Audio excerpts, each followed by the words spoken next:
Bismillahirrahmanirrahim. Assalamualaikum warahmatullahi wabarakatuh. Alhamdulillahirabbil alamin wassalatu wassalamu ala asyrafil anbiya'i wal mursalin wa ala alihi wa sahbihi ajmain. Alhamdulillah, syukur kita kepada Allah Taala kerana dapat kita bertemu sekali secara maya. Baik, pada hari ini kita nak belajar tajuk. Okey, pada hari ini boleh buka muka surat ataupun tajuk bidang hadis muka surat 38. Okey, bidang hadis. Okey, muka surat 38. Okay. Baik, surat 38, tajuk hadis ni ataupun tajuk yang kita belajar hari ni, yang muda dikasihi, yang tua dihormati. Baik, apa hadis dia? Yang pertama, saya nak huraikan sikit dulu mengenai hadis. Saya nak baca dan huraikan. Hadis mengenai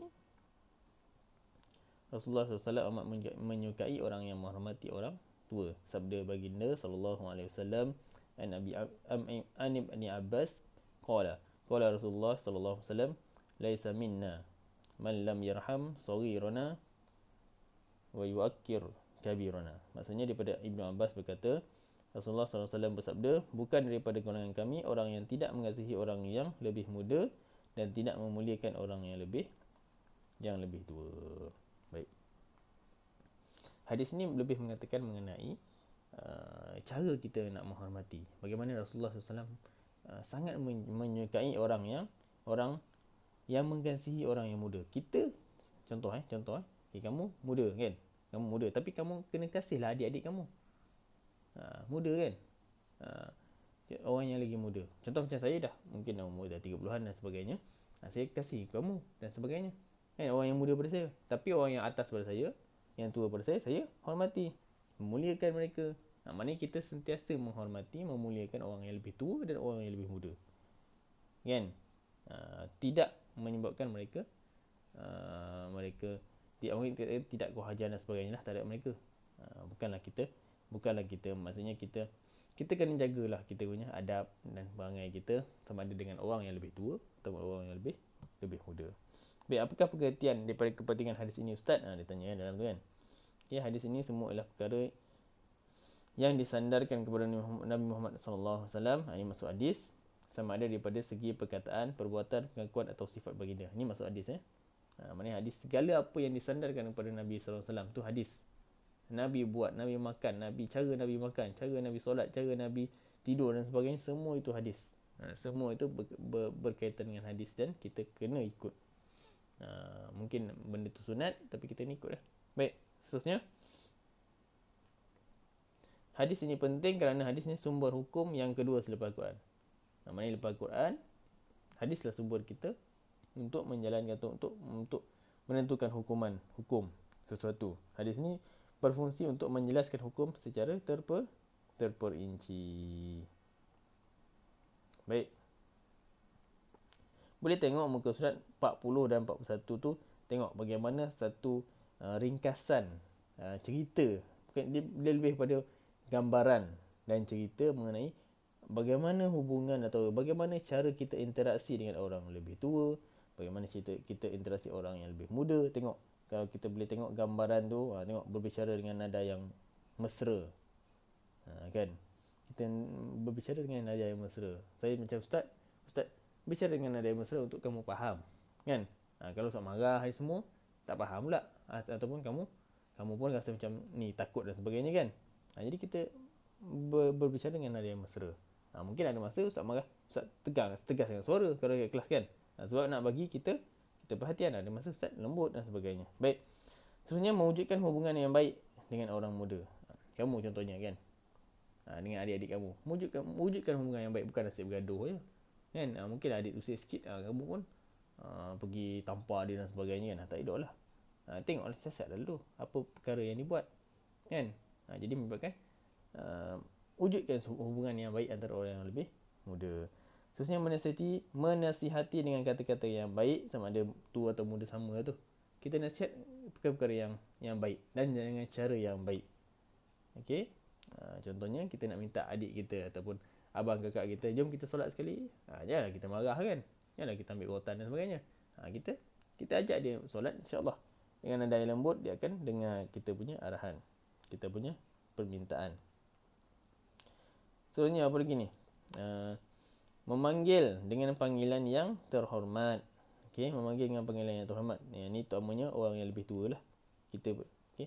So kita panggil lah, kalau cikgu, cikgu, ustaz, ustaz, mak ayah panggil mak ayah. Kan, abang panggil abang, angah contohnya alung dan sebagainya. Kan, kalau adik panggil adik. Jangan orang yang lebih tua kamu panggil kau aku kan. Tak sedap lah. Kan, tak sedap. Bukanlah tak boleh, sebenarnya tak sedap. Seterusnya secara ringkas memberi salam. Seterusnya sopan santun dalam berbicara, taat kepada orang yang tua.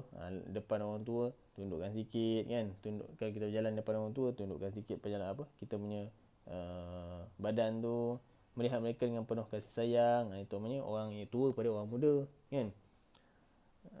Dahulukan orang tua dalam semua hal. Contohnya kita atuk nenek kita ada atuk nenek balik kampung ataupun atuk nenek datang rumah kita, kalau atuk nenek nak tidur, nak makan, kita dahulukan. Kan, mungkin mereka agak kurang sihat dan sebagainya, jadi kita kena dahulukan mereka. Ringan tulang untuk membantu, manusia saling bantu-bantulah, ataupun kita bantu orang yang lebih memerlukan.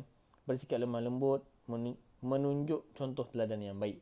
Terutamanya orang tua nak tunjuk kepada orang muda, ataupun kita nak tunjuk kepada adik, tunjuk contoh yang baik lah. Kita solat contohnya kan, solat mengaji kan, jadi adik nanti akan ikut kita, insyaAllah kan. Baik. Seterusnya kesan mengasihi orang yang, satu lagi last kesan, ada dua kesan mengasihi orang yang lebih muda dan kesan mengasihi orang yang lebih tua. Okay, kita tengok kesan mengasihi orang yang lebih muda dulu. Yang pertama, disayangi dan dihormati, keluarga hidup bahagia, masyarakat hidup aman, orang muda lebih sopan, wujud kerjasama dalam semua urusan. Dan yang terakhir, kesan menghormati orang yang lebih tua, wujud kasih sayang antara orang muda dengan orang tua, kehidupannya akan lebih diberkati oleh Allah, memperolehi ketenangan jiwa, dikasihi Allah dan Rasulnya, kehidupan masyarakat yang lebih harmoni.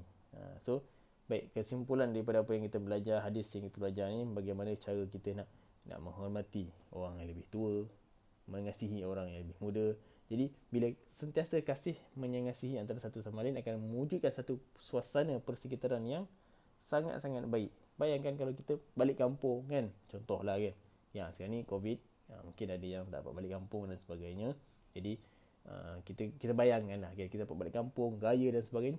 Bila kita balik kampung tu ramai, orang yang tua lebih ramai, orang yang muda pun lebih ramai. Jadi bila kita sentiasa hormat menghormati, kita sentiasa saling sayang menyayangi, sentiasa saling kasih mengasihi, akan menyebabkan semua akan hidup dengan aman. Yang tak ada gaduh dan sebagainya. Tak ada orang tu aku hajarlah budak ni kan. Dengan aku pun tengking. Tak ada lain tu. Orang yang muda pun akan oh baiklah abang ni, akak ni kan. Dengan adik pun tegur dan sebagainya. Baik. Itu contoh ya. Bagaimana bila kita amalkan sunnah Nabi, hadis ni sunnah Nabi Sunnah Nabi akan menyebabkan kehidupan kita akan harmoni, aman, damai dan akan diberkati oleh Allah Subhanahu Wa Taala. Baik. Sebelum kita akhiri, saya akan minta kamu buat buku aktiviti. Boleh buka buku aktiviti muka surat 38 kat saya. Baik, boleh buka muka surat 38. Mudah je, mungkin saya minta kamu buat dalam 2 ke 3 muka surat lah. Yang pertama muka surat 38 ni, ya. Surat 38. Okey. Boleh buat muka surat 38 ni. Ini salin senang aja. Jawapan ada atas ni. Kalau kamu tak perasan ataupun lupa, boleh rujuk pada buku teks kan. Ini tentang hadis lah. Hadis. Ini dia punya matan dia. Okay, ataupun dalam bahasa Arab. Ini maksud dia bahasa Melayu. Kamu boleh buat. Seterusnya. Ya. Seterusnya. Muka surat 40. Okay, 40 ni adab mengenai mengasihi orang yang muda. Okay, saya bacakan. Mungkin kamu boleh ni kan. Boleh pilih lah. Okay, yang pertama ni saya bacakan. Kamu boleh pilih. Betul tak adab ni? Okay, yang pertama. Sentiasa menyuruh ni sentiasa menyuruh membuat kerja. Betul tak adab dia? Adab mengasihi orang yang lebih tua. Sebenarnya kalau betul kamu letakkan contoh kalau betul ni contoh kamu letak sini Okay, yang kedua ni berbicara dengan nada yang mesra, Kalau betul letak bawah. Yang ketiga ni membenci antara satu sama lain.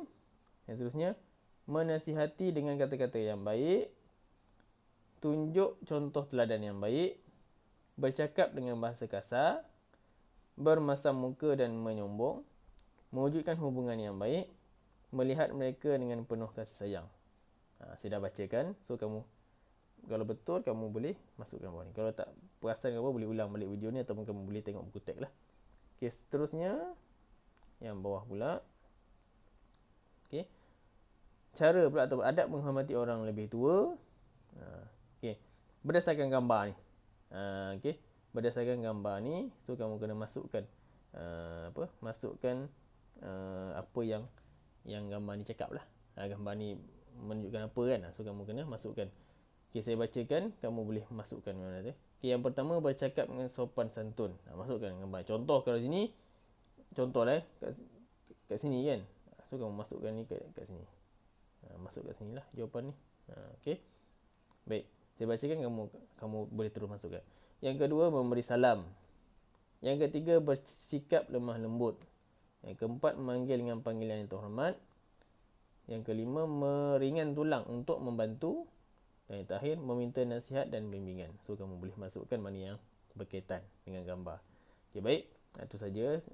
Saya harap kamu dapat siapkan latihan ni. Dan kalau siap boleh hantar kepada saya, boleh WhatsApp, PM WhatsApp. Saya akan tandakan dalam WhatsApp jugalah. Okey. Moga apa yang baik daripada Allah dan apa yang buruk daripada kelemahan ustaz sendiri. Ustaz saya dengan Assalamualaikum warahmatullahi wabarakatuh.